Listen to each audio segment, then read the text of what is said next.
איך להתקרב ללקוח בשיחה. כמובן זה תלוי לקוח. יש לקוחות שהם בני 60 למשל, אני לא אספר להם בדיחות ואני אצחיק אותם. אבל אני יכול לספר להם על סבא שלי.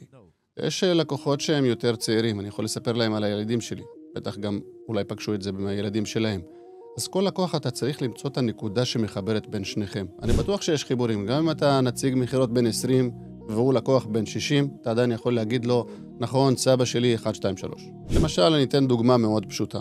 לקוחה שפנתה אליי שרוצה בעצם להכניס את האבא שלה לבית אבות.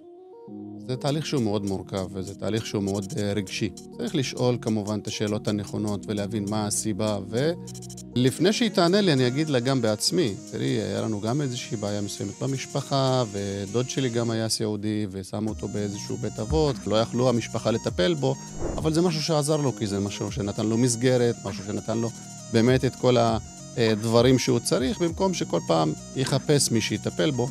ואז רק בשיטה הזאת ורק בדרך הזאת הלקוחה באמת נפתחה וסיפרה לי.